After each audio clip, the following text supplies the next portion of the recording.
Assalamualaikum warahmatullahi wabarakatuh. Alhamdulillah, alhamdulillahi wa kafa, wassalatu wassalamu ala rasulillahil mustafa wa ala alihi wa sahbihi wa man wafa. Amma ba'd, bersyukur kepada Allah. Mudah-mudahan dengan rajinnya kita bersyukur, kita digolongkan oleh Allah kepada abadan syakur, hamba-hambanya yang pandai bersyukur. Salawat berangkaikan salam kepada baginda Nabi besar Muhammad sallallahu alaihi wasallam. Mudah-mudahan dengan rajinnya kita bersalawat di yaumil akhir kelak kita mendapatkan syafaat dari beliau. Kaum muslimin, kaum muslimat, sidang jamaah salat zuhur yang dirahmati Allah. Dalam sebuah fituah menjelaskan tembak menembak bariba alamai, ceramah bariba judul, maka kultur zuhur kita pada kesempatan ini membahas tentang bekal yang akan kita bawa untuk menghadap Allah. Maka berbicara kita mengenai bekal yang akan kita bawa untuk menghadap Allah.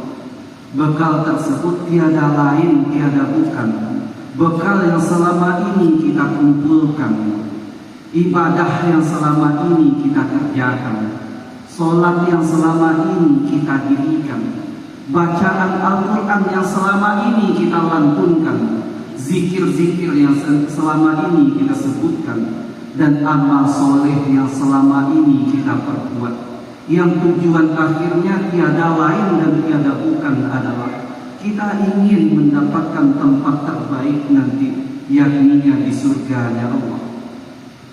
Maka dari itu muncullah satu pertanyaan. Ini seringkali ditanyakan pertanyaan itu kepada kita. Apa pertanyaannya? Maukah kita masuk dalam surganya Allah? Ketika ditanya pertanyaan tersebut, maka semua kita menjawab ingin, mau. Maka ketika ingin atau mau masuk surganya Allah, ada satu syarat yang mesti kita tempuh dulu. Apa syaratnya? Syaratnya adalah mesti mati terlebih dahulu. Mesti mati. Karena sejatinya tidak ada orang yang hidup seperti Bapak Ibu yang hadir pada kesempatan zuhur ini yang bisa langsung masuk surganya Allah, maka mesti mati. Maka apabila dilanjutkan kepada pertanyaan kedua, sudah siapkah kita mati dalam jangka waktu dekat ini? Atau sudah siapkah kita bertemu dengan malaikat Israel, sang pencabut kelezatan dunia dalam jangka waktu dekat ini? Maka hampir semua kita menjawab belum. Kenapa belum? Karena rasanya masih belum cukup bekal yang akan kita bawa untuk menghadap Allah. Sholat rasanya masih kurang, bacaan Al-Quran pun apalagi, amal soleh pun rasanya masih belum cukup. Maka di sini ada satu bekal.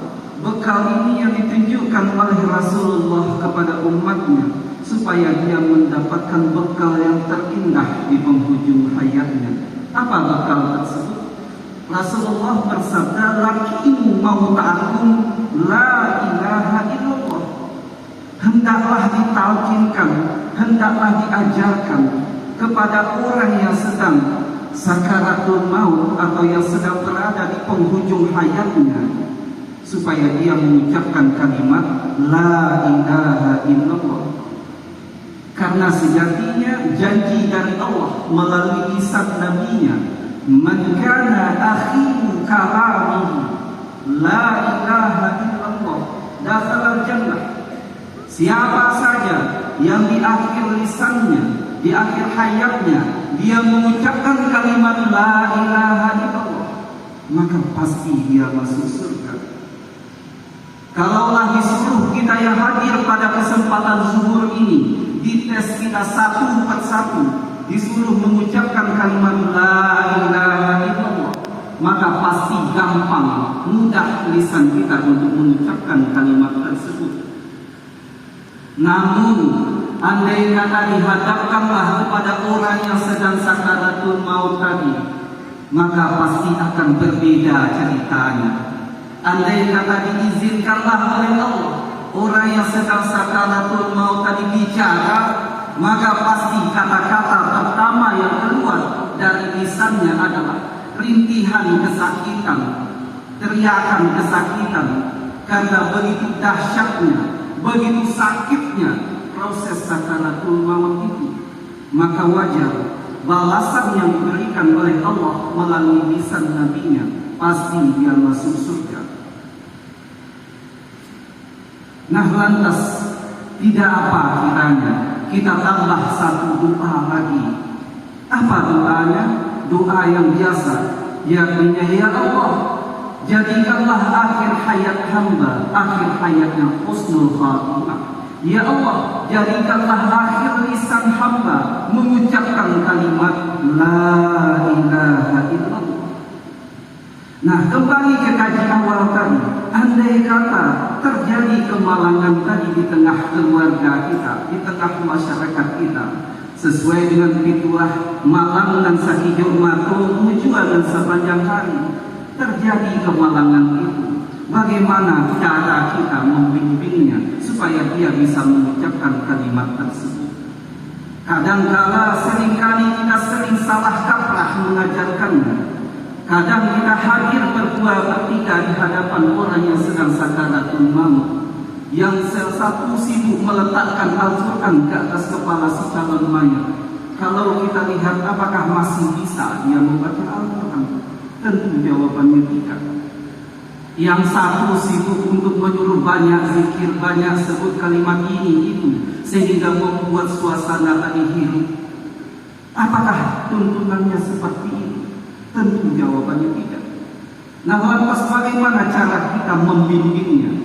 Cara kita membimbingnya, bisikkanlah ke telinga bagian kanannya kalimat la ilaha illallah.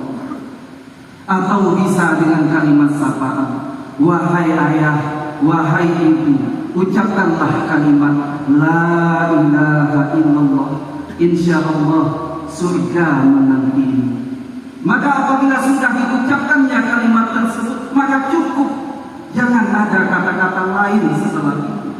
Kadang-kadang kita karena saking semangatnya terucaplah kata lain. Apa kata lain? Alhamdulillah ya Pak, sudah selesai Bapak adik mengucapkan kalimat la ilaha illallah. Maka apa jawaban si calon mayat tadi? Iya. Ataupun ada kata lain setelah itu, maka mesti dibimbing dia lagi. Nah, sudah kami bimbing dia mengucapkan kalimat tersebut, namun yang terjadi apa? Di pertengahan jalan dia putus, dia sudah pergi. Baru disampaikan kalimat la ilaha, dia sudah pergi. Kalaulah kita mengenai kalimat la ilaha itu artinya baru sampai tiada Tuhan saja baru. Apakah bisa kita vonis matinya mati yang mati yang buruk? Maka jangan sekali-kali kita vonis matinya mati yang atau mati yang buruk. Bisa jadi karena dahsyatnya proses dari sakaratul maut tadi, lisannya tadi tidak kuat untuk mengucapkannya, namun yang di batinnya sampai, maka yang dinilai oleh Allah adalah yang di batin. Kita contohkan kepada sholat berjamaah. Ibu bapak pergi dari tempat kita menuju ke Masjid Raya Sumatera Barat, tujuannya untuk melaksanakan sholat zuhur. Sampailah kita di Masjid Raya Sumatera Barat, mengambil wudhulah kita masih untuk niat sholat zuhur. Sehabis itu mengambil tempatlah kita, mengambil saflah kita di tempat kita, masih niat sholat zuhur. Karena saking banyaknya pikiran, banyak yang dipikirkan, maka terucaplah di waktu takbiratul ihram tadi, usolli fardhu asri, yang artinya sengaja aku sholat asar. Ini sering terjadi bagi kita. Kita niatnya sholat ini, sholat yang kita lakukan sholat ini, tapi niatnya berbeda lisan kita. Maka ketika itu terjadi, yang dinilai adalah yang di batin di awal tadi. Innal kalama lafil fuadi. Sesungguhnya letak kalam yang sebenarnya itu lafil fuadi, letaknya di hati. Wa inna ma ju'ilal lisani 'alal fuadi dalila. Dan sesungguhnya Allah tadi menciptakan lisan sebagai penguat apa yang dikatakan oleh hati. Kalau seandainya terjadi yang demikian, tidak sampai dia mengucapkan kalimat tersebut, maka pesan dari Rasulullah, sebutlah yang baik-baiknya, jangan sebut yang buruknya. Terakhir, panakiat pisau sirawi ambil galah batang lintabur, salodang jadikan nil, sakitiat tolong lawikan sakapa tolong gunungkan, alam takambang jadi guru. Kalau guru sabana guru tentu pesannya dipaci arif dan diganggang takut. Pesan Nabi selaku guru pada pertemuan kultum zuhur ini, jadikanlah kematian itu memang betul-betul guru yang terbaik bagi kita, guru yang merubah akhlak ibadah kita menuju yang lebih baik. Dan jangan pernah lupa kita berdoa, ya Allah, matikanlah hamba dalam keadaan husnul khatimah. Ya Allah, jadikanlah lisan akhir hamba mengucapkan kalimat la ilaha illallah. Billahi taufiq wal hidayah wa ridha wal inayah. Assalamualaikum warahmatullahi wabarakatuh.